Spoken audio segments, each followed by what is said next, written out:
Kamusta ang lahat? Ito na naman ako dahil may hapunan sa lalaki. Gagawa ako ng chicken wings with honey.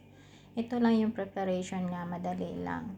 Tapos nilagyan ko lang siya ng olive oil at saka honey. Tapos, ganun lang, lalagyan ng toyo para may kulay at saka ilagay natin sa fridge para mamaya na natin lutuin. Ito naman yung gizzard, binablanch ko na siya, pati yung karne. So, ayun na. Hinalo ko na siya lahat. Pakuluin mo lang siya ng pakuluin. Tapos, ginilagay ko na yung mushroom dyan. Ito naman yung fish fillet. Lalagyan ko lang siya ng sweet corn cream. Tapos, yan. Hinugasan. Dinadry. Tapos, minamarinate. Basic lang yung marination niya. Itong gulay, lilinisan muna natin. Ito yung pang soup niya. At ito yung gulay niya mamayang gabi. So, ganun lang. Hugasan tapos ibabad ng asin para mawala yung mga insekto-insekto. Tapos ganun din sa watercress, ito yung pang soup niya. So ito na ito na yung lahat-lahat hinanda ko na. Tapos antayin na lang natin yung amo natin para magluluto maya-maya. So ganun lang yung preparation ko.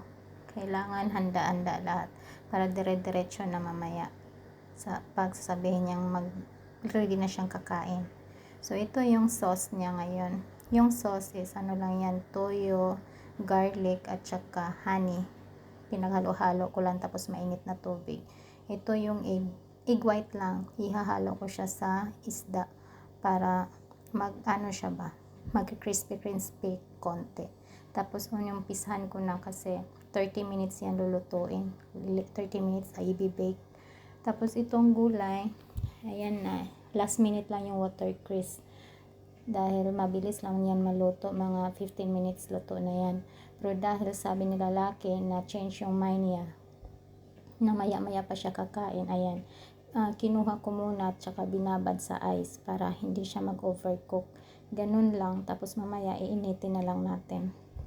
Tapos inumpisahan ko ng ng isda. Fry. Ayan.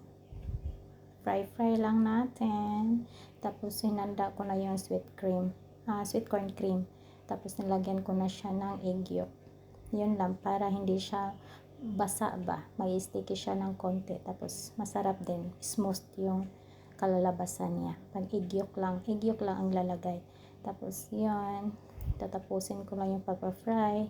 Tapos, i-dip natin ng tissue para hindi siya mamantikal.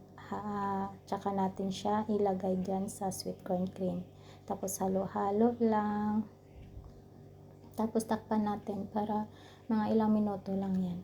Tapos binablanch ko na yung gulay. Blanch ko lang yan ng chicken broth. Tapos lagyan natin ng konting oil para hindi siya dry. Ayun na. So ayun, yung watercress, ayun. Mabilis lang yan kasi initin lang. Kasi luto na yan initin na lang. Okay, mag-prepare na tayo para handa na kasi gusto na niyang kumain. Ayun, luto na lahat.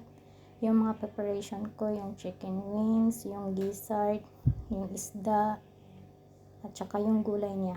Luto na lahat. So, yun lang yun lang yung hapunan niya. Maraming salamat po. Sana nag-enjoy at nasayahan sa ginagawa ko. Salamat.